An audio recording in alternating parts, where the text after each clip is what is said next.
PPT를 좀 보여주십시오. 이 장면이 어떤 장면인지 근래에 있었던 일인데 이 앞쪽부터 보여주세요. 제일 마지막 말고. 시스템이 바뀌어서요. 혼자 감당하기가 참 어려운 그런 시스템이 됐습니다.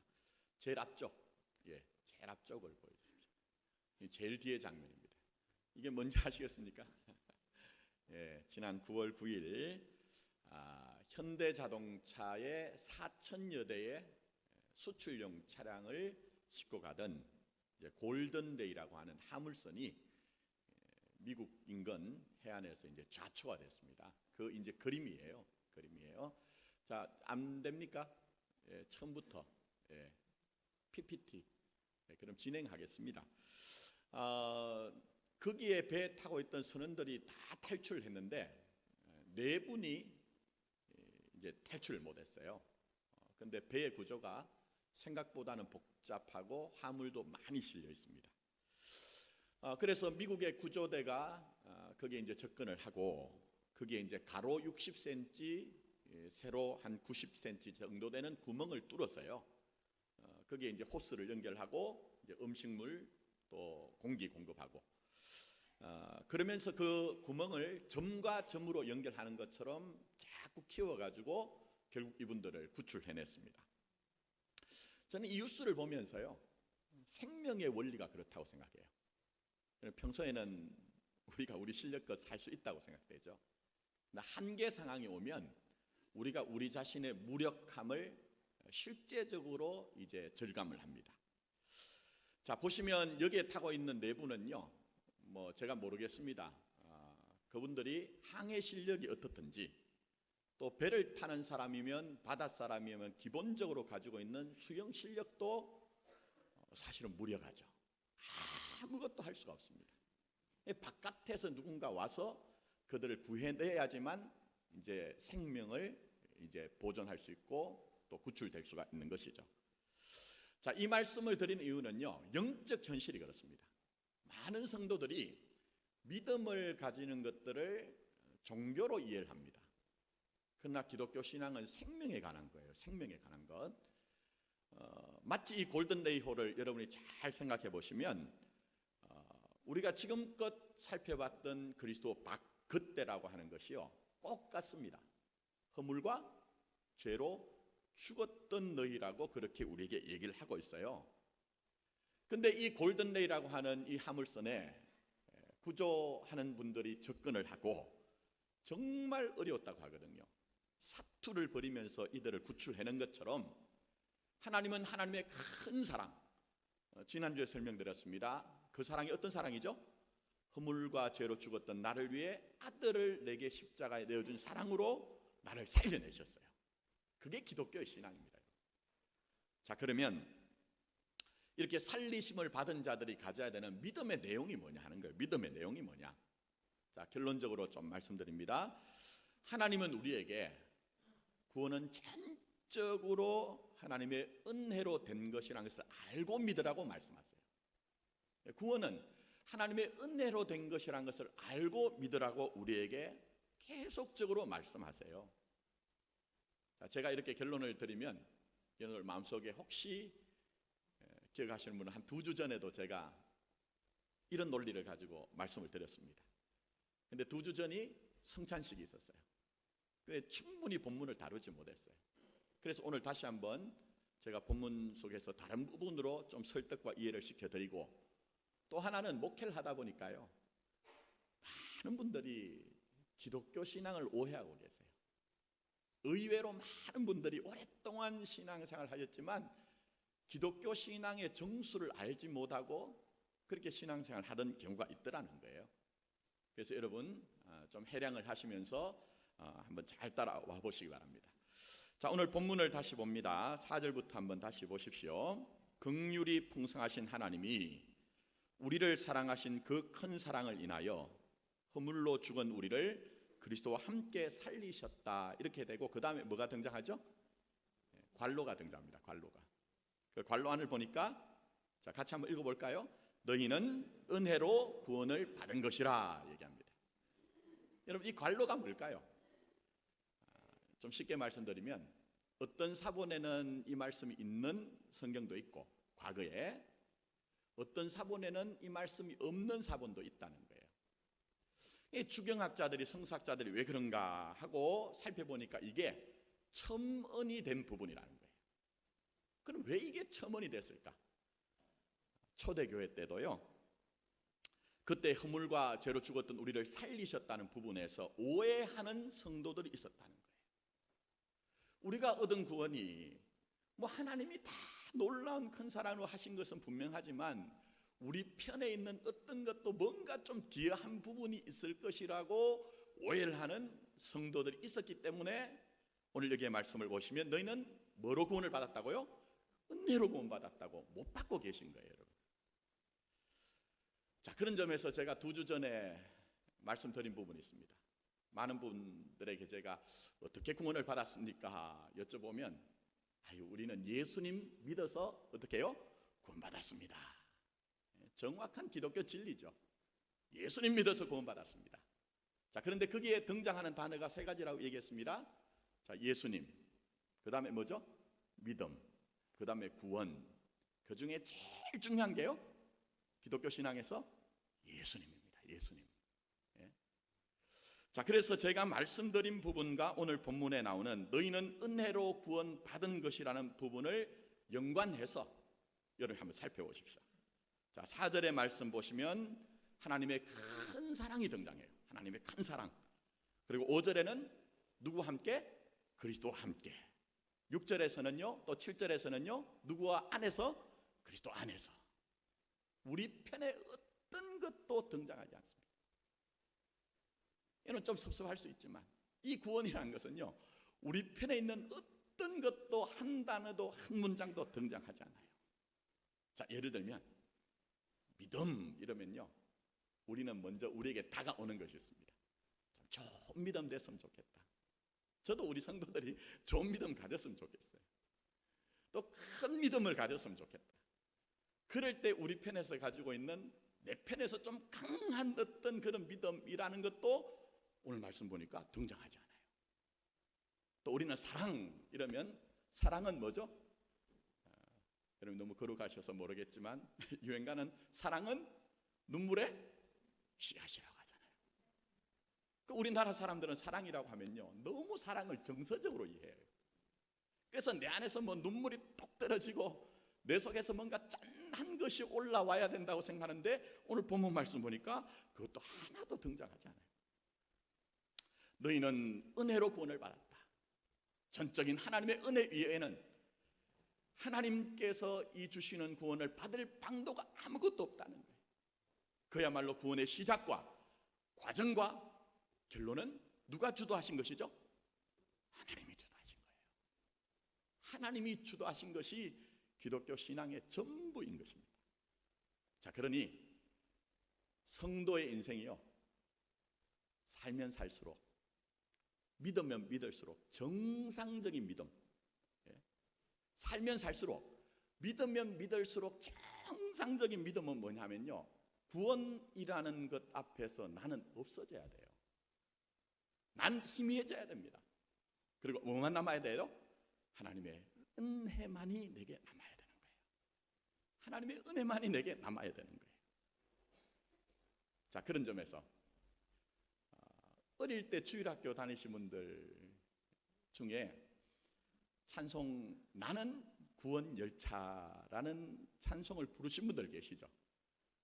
이게 요즘 불러보면 참 유치해서 부르긴 좀 그래요. 그러나 저는 이 나는 구원 열차 타고라는 이 찬송만큼 기독교의 복음의 진리를 드러내는 것은 없다고 생각해요. 뭐 제가 이걸 다시 부르긴 그렇고 1절만 한번 보십시오. 나는 구원 열차 올라타고서 어딜 가죠? 하늘나라 가지요. 죄악역 벗어나 달려갔다가 다시 내리지 않죠. 그 다음에 뭐죠? 차표? 필요 없어요, 여러분. 내 차표, 내 티켓은 필요 없다는 거예요. 이 세상에 비유적으로 말씀드리면 이 세상의 기차는요, 내 편에서 차표를 준비해야 그 기차를 탈 수가 있는 거예요.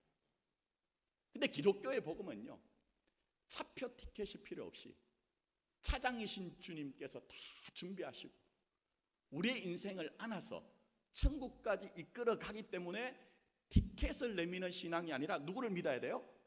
차장이신 예수님을 믿는 신앙이 바로 기독교 신앙이라는 거예요.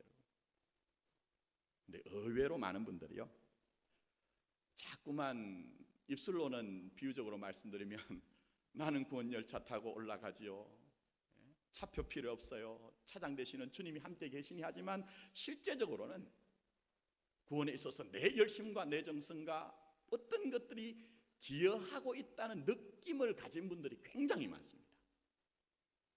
그러나 성경은 그렇지 않습니다. 우리에게 이루어진 구원, 우리에게 어떤 조건도 이유도 아무것도 없이 전적인 하나님의 은혜로 되었다고 말씀하고 계시는 거예요. 자, 그런데 우리가 왜 이게 받아들이기 힘드냐 하면요, 이 땅에서는 그것을 경험하기가 쉽지 않기 때문이에요. 이 땅에서는 그것을 경험하기가 쉽지 않기 때문입니다. 우리는 이 세상에서 뭘 해도 내 편에서 뭔가가 준비가 되어 있어야 돼요. 마치 기차를 탈 때 티켓을 내미는 것처럼 영화관에 가서도 우리가 영화표가 있어야 되는 것처럼 그것을 자꾸 몸으로 경험하기 때문에 아무리 너희의 구원은 하나님의 전적인 은혜로 되어 있다고 해도 우리는 우리 편에서 뭔가가 지금 내밀어야 되는 것이 있다고 생각하는 거예요. 그래서 여러분 어떤 신앙인지 아십니까? 믿으라 할 때 그것은 예수님을 믿으라는 거예요. 예수님을 믿으라는 것이지 내 편에 있는 믿음 자체를 얘기하는 게 아닙니다. 내가 가진 그 믿음을 얘기하는 게 아니에요. 그래, 예를 들면 여러분 2000년 전에 주님께서 십자가에 죽으셨는데 나 그거 다 이해하고 인정합니다. 그러니 이제 믿을게요. 이 믿음을 내밀 때 당신은 나에게 구원을 주십시오 하는 것은 기독교 같지만 기독교가 아니에요, 여러분. 그게 절대 아닙니다, 여러분.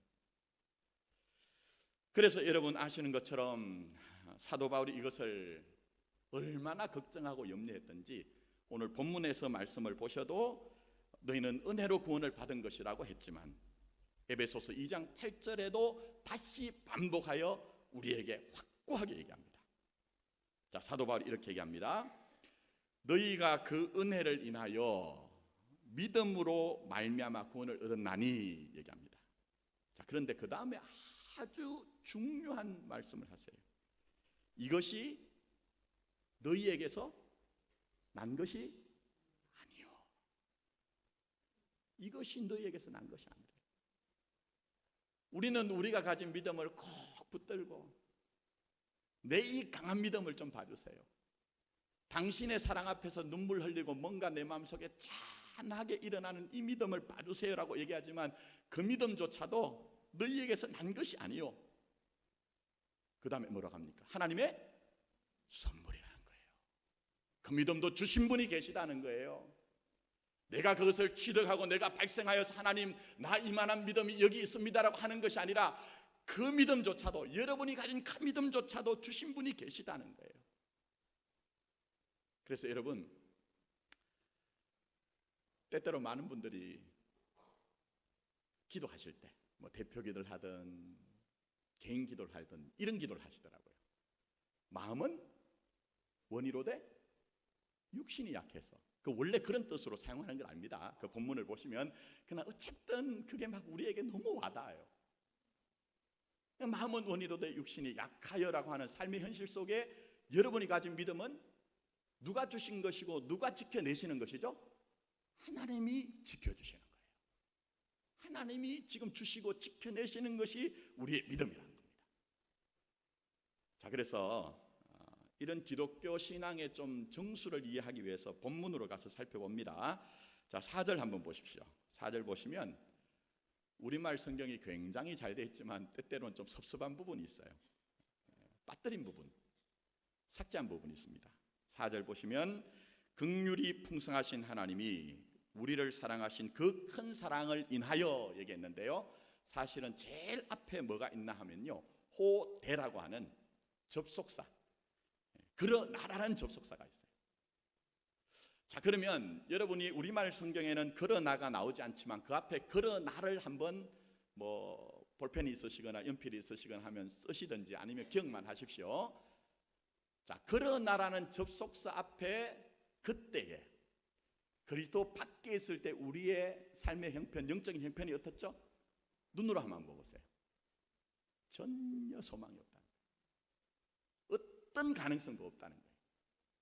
자, 그러나 이 3절이 끝나자 말자 호대 그러나라고 해서 바로 이어서 4절부터 7절까지는 어마어마한 변혁, 내가 나 스스로 꿈꾸거나 내가 나 스스로 가꿀 수 없는 어떤 놀라운 변화가 있다고 얘기를 합니다.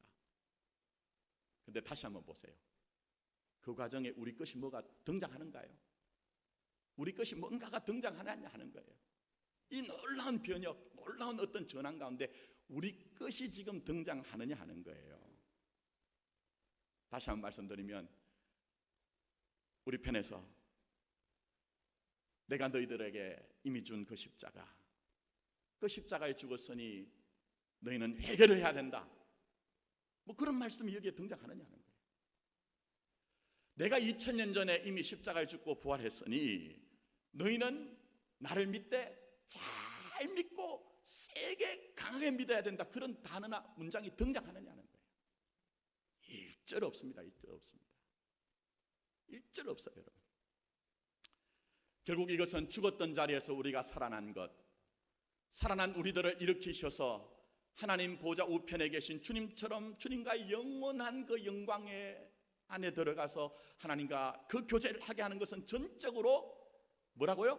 하나님의 은혜라는 거예요. 나의 어땀으로 되어진 것이 아니라 그분의 그 큰 사랑으로 말미암아 되어진 일이라고 우리에게 말씀하고 계시는 거예요. 그래서 여러분, 교회를 나와서 신앙생활을 한다는 것은요, 바로 이 하나님의 은혜를 먼저 생각하는 힘이 생긴 거예요. 이 하나님의 큰 사랑을 염두에 두고 사는 것이 기독교인의 생활이라고 우리에게 말씀하고 계시는 거예요. 자, 생각해 봅시다. 오늘 제가 그 골든레이호를 PPT를 준비했는데 앞쪽은 안 보였어요. 근데 그 사진을 보면 굉장히 심각합니다. 굉장히 심각해요. 근데 어쨌든 구출이 되었습니다. 이건 상상을 해서 한번 생각해 보십시오. 자, 근데 그 네 분이, 구출되신 분이 이제 구출이 돼서 나오면서 뭐 이런 일이 있을 수가 있을까요? 자기들을 구해준 사람들에게 아주 보무도당당하게, 의기양양하게. 여러분들 이 과정을 혹시 뉴스를 들어보신 분들이 계신지 모르지만 그 바깥에서 구조를 하시는 분들이 접근을 해가지고 그냥 한 게 아닙니다. 이분들에게 생명 반응이 있는가 없는가 하는 것들을 알기 위해서 뭘 했죠? 배를 두드렸어요. 그랬더니 그 안에 계신 분들이 나 여기 있습니다 하면서 거기에 대해서 반응으로, 응답으로 그들도 배를 두드렸거든요. 근데 우리가 상상을 해보면서 이분들이 지금 구출돼서 나왔는데 첫 마디가, 우리가 이렇게 살아난 것은 우리가 지금 배전을 두드리는 당신들의 소리를 듣고 우리가 그에 대해서 응답을 하면서 배를 두드렸기 때문에 살아난 것입니다. 우리가 그냥 이렇게 살아난 것이 아니고 사실은 여기에 있는 우리 4명이요, 여기 있는 친구는 그 근처에 있는 망치를 가지고 두드렸고, 여기 있는 이 친구는 스패너를 가지고 두드렸고, 또 이 친구는 보니까 그런 도구가 없어가지고 자기 손으로 막 주먹으로 두드린 친구도 있고, 저는요 사실은 아무것도 없어가지고 제 머리로 헤딩을 하면서 그렇게 소리를 냈습니다. 그러니 저희들이 두드린 것 때문에 우리가 이렇게 살아났습니다. 이렇게 얘기를 할 수 있겠느냐 하는 거예요. 이건 제가 말씀드린 것처럼 그냥 꾸며낸 얘기야. 꾸며낸 얘기. 제 생각에는요, 그분들이 나서 첫 마디가 그건 같아요. 감사합니다. 감사합니다. 우리는 당신들 때문에 살았습니다. 비록 우리가 우리 자신이 업무를 따라서 이렇게 배를 항해를 하면서 아무 일도 생기지 않고 4000여 대의 배를 저 항구에 부리고 다시 고향으로 갈 것을, 집으로 갈 것을 생각했는데 갑자기 일이 생겼는데, 그 40시간 전에는 우리가 도무지 알지 못한 일로 인해서 이렇게 우리가 죽을 수밖에 없었는데 당신들이 우리에게 와서 당신들이 다투를 벌이면서 우리를 살려냈습니다. 감사합니다. 감사합니다 하는 것만이 나오지 않을까 하는 거예요. 무슨 의미인지 아시겠죠? 자, 그러니 사도 바울이 1절부터 3절 보시면 우리는 그때 그리스도 밖에 있을 때 본질상 뭐였다고요? 진노의 자녀였다는 거예요. 무슨 얘기냐? 우리는 단독적으로는 하나님의 진노의 대상일 뿐이었다는 거예요. 아무리 애쓰고 수고하고 노력한다 할지라도 그 진노에서 우리가 도무지 빠져나올 수 없는 그런 영적인 현실과 실존을 가진 사람들이었다는 거예요. 그러나 오직 하나님의 큰 사랑, 또 말씀을 보시면 거기에 그리스도와 함께 그리스도 안에서 우리의 어떤 것도 가미하지 않고 하나님께서 그 은혜로 주도하여 그 과정을 거쳐서 그 결론을 우리에게 주심으로 말미암아 산자가 되었고 일으키심을 받고 지금은 그리스도 예수와 함께 그 영원한 영광 가운데 있는 것이 신자의 그 존재와 신분이라는 것입니다. 그러니 여러분, 믿어가면 믿어갈수록 우리에게 남는 것은 뭐라고요? 하나님의 은혜입니다. 하나님의 은혜가 돼야 돼요. 더 나아서 우리가 공동체로 이루어진 이 마포교회, 여기 앉아 계신 분들의 얼굴도 다 다르고요, 또 삶의 형편도 다 달라요. 그러니까 다 다릅니다. 그러나 꼭 같은 것이 있습니다. 달라지면 안 되는 것이 있습니다. 자, 무슨 얘기냐? 어떤 분들은 어떻게 신앙생활 하시게 됐습니까? 물어보면요, 목사님 태어나 보니까 교회 나오게 되던데요. 우리 집안은 뭐 모태신앙이기 때문에 내가 뭐 믿고자 해서 믿은 것이 아니고 불가피하게 나 이렇게 믿은 사람들이었습니다. 또 어떤 사람들은요, 어떤 분들은 살다 보니 우리 옆집에 있는 순이 엄마가 어느 날 내가 너무 힘들어하는데 교회 한번 나가보자고 해서 그렇게 전도가 돼서 나왔습니다 라는 분도 계세요. 심지어 어떤 분은요, 저는 뭐 신앙생활에 대해서 관심도 없었는데 우리 아내가 마누라가 억지로 끌고 나와서 이렇게 신앙생활 하게 됐습니다 라는 분도 계세요. 다 다양합니다. 다 다양해요. 그러나 여러분들이 어떻게 예수를 믿었든지 그 경로와 이유가 다 다양하다 할지라도 내 안에 있는 결론은 뭐죠? 내가 예수를 믿게 된 것은 하나님의 전적인 은혜입니다. 하나님의 전적인 은혜, 그 사랑으로 말미암아 내가 이렇게 믿음의 사람이 되었습니다 하는 믿음의 인정과 고백이 있어야 된다는 거예요. 왜 그러냐? 요한복음 6장 44절에 김 목사 얘기가 아니고요, 예수님이 직접 말씀하셨어요. 직접 우리에게 하신 말씀이 있습니다. 자, 이렇게 말씀하십니다. 나를 보내신 아버지께서 이끌지 아니하시면 아무도 내게 올 수 있다 없다? 없다는 거예요. 이 땅에 있는 어떤 인생들 가운데서도 아버지 하나님이 이끌어 주시지 않으면 어느 누구도 자기의 결심과 자기의 열심과 자기의 어떤 택함을 가지고 주님 앞에 나올 인생이 아무도 없다는 거예요. 그러니 믿어가면 믿어갈수록 이 영적인 진리를 깨닫게 되면 우리의 입술의 고백, 우리의 마음의 고백으로 전적인 하나님의 은혜밖에 없습니다. 전적인 하나님의 은혜밖에 없습니다 하는 것들이 인정되지 않겠느냐 하는 거예요. 그래서 여러분, 기독교 신앙은요, 내가 무엇을 하였느냐 하는 것이 문제가 아닙니다. 내가 무엇을 하였느냐 하는 것이 문제가 아닙니다. 그분이 내게 어떤 일을 하셨느냐 하는 것이 문제입니다. 그리고 더 나가서 그 은혜로 주신 것들이 전부 다 우리의 영적인 현실이라는 것을 깨달음으로 말미암아 그 다음에야 내가 주신 은혜를 놓치지 아니하고 그 은혜로 살고자 할 때 그걸 뭐라고 한다고요? 믿음으로 산다고 얘기하는 거예요. 그걸 믿음으로 산다고 얘기를 하는 거예요. 그리고 더 나가서 그렇게 한번 믿음을 가지고 살아보려고 하는데 간단한 문제가 아니거든요. 인생 무대에서 자꾸 선택할 거리들이 자꾸 등장해요. 선택할 거리들.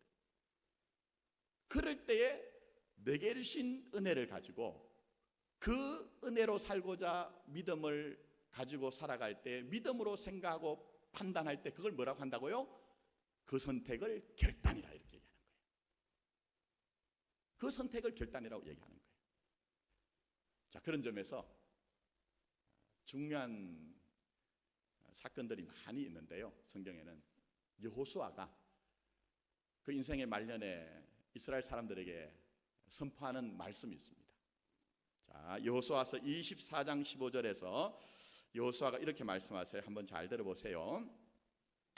만일 여호와를 섬기는 것이 너희에게 좋지 않게 보이거든 너희 조상들이 강 저쪽에서 섬기던 신들이든지 또는 너희가 거주하는 땅에 있는 아모리 족속의 신들이든지 너희가 섬길 자를 어떻게 하라고요?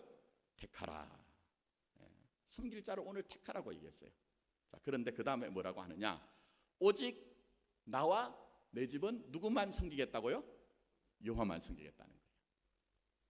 그럼 여러분 한번 의문을 던져보겠습니다.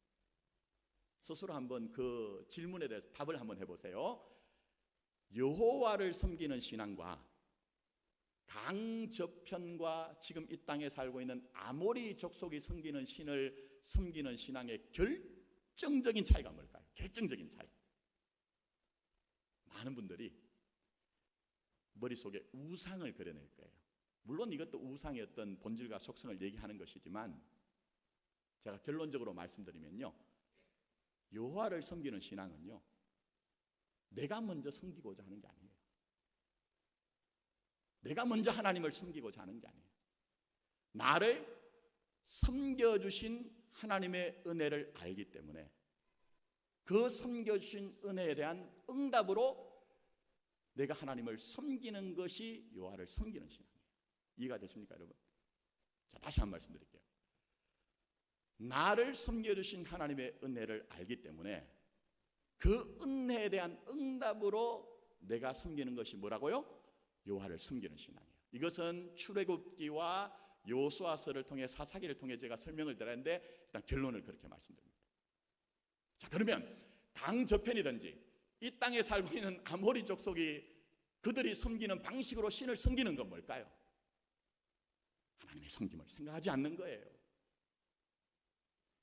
하나님이 베푸신 은혜와는 전혀 상관없이 내가 가진 그 믿음의 내용을 가지고 하나님을 강박하고 내 열심과 정성과 공로를 통해서 내가 원하는 어떤 것을 취득하고자 하는 그야말로 지성이면 뭐라고요?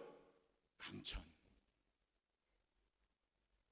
우리 민족이 그렇게 오랫동안 붙들고 있던 그 신앙의 내용들, 정화수를 떠놓고 손이 발이 되도록 빌면은 뭔가 절대자가 우리의 원하는 것을 이루어주겠지. 그게 바로 여호와를 섬기는 신앙이 아니고 강저편이든지 이 땅에 있는 아모리 사람이 섬기는 그 신앙의 방식이란 거예요. 모양은 비슷해요. 모양은 비슷하지만 전혀 다르다고 우리에게 얘기를 하고 있습니다. 그러니 부디 성도 여러분, 우리 신앙이 먼저 하나님의 은혜를 좀 염두에 뒀으면 좋겠어요. 하나님이 우리를 어떻게 섬기셨으며 지금도 어떻게 섬겨 나가시는가 하는 것들을 여러분이 묵상함으로 말미암아 나의 과거와 나의 오늘과 나의 내일이 전부 다 하나님의 은혜 가운데 있습니다 하는 것들이 그 단복 속에서 하나님 앞에 좀 인정되어짐으로 말미암아 감사가 올려드리는 그런 신앙이 되었으면 좋겠다는 겁니다. 왜 그렇습니까, 여러분? 하나님은 지금도 여러분을 섬기고 계시기 때문에, 지금도 여러분을 섬기고 계시기 때문입니다. 그래서 마가복음 10장 45절에 뭐라고 하십니까? 인자가 온 것은 섬김을 받으려 함이 아니라 뭐라고 하셨어요? 섬기러 왔다고 얘기하잖아요. 이게 복음과 종교의 결정적인 차이입니다. 우리 주님이 말씀하셨어요. 내가 너희들에게 온 것은 어떤 섬김을 받는 것이 아니고 너희들을 좀 섬기기 위해서 왔다고 말씀하시면서 그 섬김은 많은 사람을 위하여 뭐로 주신다고요? 대속물로 나를 준 것이라고 얘기를 하고 있어요. 그리고 더 나가서 우리 주님 오시는 날까지 우리 주님은 여러분을 향한 섬김을 절대 중단하지 않습니다. 절대 멈추지 않습니다. 그래서 사도 바울은 로마서 8장 34절에 우리에게 이렇게 말씀하세요. 누가 정죄하리요? 죽으실 뿐 아니라 다시 살아나신 이는 그리스도 예수시니 그는 하나님 우편에 계신 자요 우리를 위하여 뭘 하신다고요? 간구하시는 자시니라. 하나님 보좌 우편에 그냥 앉아 있는 것이 아니고 개별적으로 여러분의 인생에 대해서 지극한 그 관심과 애정을 가지고 지금도 뭘 하고 계시다고요? 간구하고 계시다는 거예요. 간구하고 계시다는 거예요. 그러니 여러분, 이 우리가 가져야 되는 신앙은요, 다시 한번 말씀드립니다. 나의 나 된 것은 뭐라고요? 하나님의 은혜라. 나의 나 된 것은 하나님의 은혜라. 이거 깨달아가는 거예요. 이게 얼마나 소중한 것을 알기 때문에 우리가 우리의 과거도 오늘도 내일도 전부 어디서 이해를 하죠? 하나님의 은혜에서 이해를 하는 거예요. 이제 말씀 맺습니다. 다음 주부터 조금 이제 산자의 모습이 뭔가를 좀 설명을 드리려고 하는데요. 과거에 제가 청소년들 지도할 때가 있었는데 그때 제자 하나가 남자애가 저를 찾아왔어요. 목사님 고민 있습니다. 저하고 얘기를 해요. 뭐냐 이랬더니 목사님 제 마음에 꼭 드는 여자애가 하나 있는데요. 제가 아무리 사인을 보내도요 응답을 안 합니다. 반응을 안 합니다. 이러는 거예요. 그러면서 얘가 하는 말이 그거예요. 목사님, 나무는 10번 찍어서 안 넘어간다는데 저도 그렇게 하면 되겠죠. 이렇게 얘기를 해요. 여러분 이 말에 대해서 어떻게 생각하세요? 맞다고 생각하세요? 틀렸다고 생각하세요? 맞을 수도 있고 틀릴 수도 있어요. 반면 반 정도 되는 진실입니다. 여러분 한번 잘 생각해 보세요. 어떤 사람에게 정말 내가 온갖 정성을 다했을 때 감동받아가지고 그걸 받아들일 수도 있지만 때로는요 뉴스에 나오는 것처럼 스토커로 오해를 할 수가 있습니다. 인간의 관계는 그런 것이 아닙니다, 여러분. 근데 우리는 우리의 신앙을요, 제가 정말 안타까운 것 가운데 하나가 하나님과의 관계를 마치 나무를 10번 찍어서 넘어뜨려야 된다는 정성과 열심을 믿음으로 오해하는 경우가 있습니다. 여러분 절대 그렇지 않습니다. 하나님과의 관계는 생명의 관계이기 때문에 이미 주신 그 은혜와 사랑 가운데 여러분을 전부 다 품어내시고 그 안에 여러분의 인생을 경륜해 나가시고 계시다고 말씀하고 계시는 거예요. 그러니 내 과거를 이해할 때도 하나님의 은혜이죠. 더 나아가서 또 다룰 부분이지만 7절 한번 보세요. 그 은혜의 지극히 풍성함을 여러 세대에 나타나는 일도 어떻게 되죠? 뭐로 되는 거예요? 하나님의 은혜로 되는 거예요. 그리고 20절과 21절에 보시면 우리에게 가꾸어 나가시는 어떤 것들이 있습니다. 그게 뭡니까? 진짜 성전이 되어 간다는 거예요. 근데 그것도 어떻게 되어 간다고요? 하나님의 은혜로 되어진다는 거예요. 그런데 여러분, 내가 나를 보니 모난 것도 있고 부족한 것도 있고 허물도 있지만 그런 모습의 나를 나로 판단하지 마십시오. 하나님의 은혜가 내게 있기 때문입니다. 그가 이루신 일들도 전적으로 하나님의 은혜요. 앞으로 이루어 가실 일들도 어떤 것이죠? 하나님의 은혜로 될 것이라는 것입니다. 여러분의 믿음과 여러분의 인생에 이 하나님의 은혜만이 남아서 은혜로 충만한 여러분이 되시기를 예수님의 이름으로 축원합니다. 아멘. 기도드리도록 하겠습니다. 주님, 우리가 우리의 신앙을 다시 한번 새로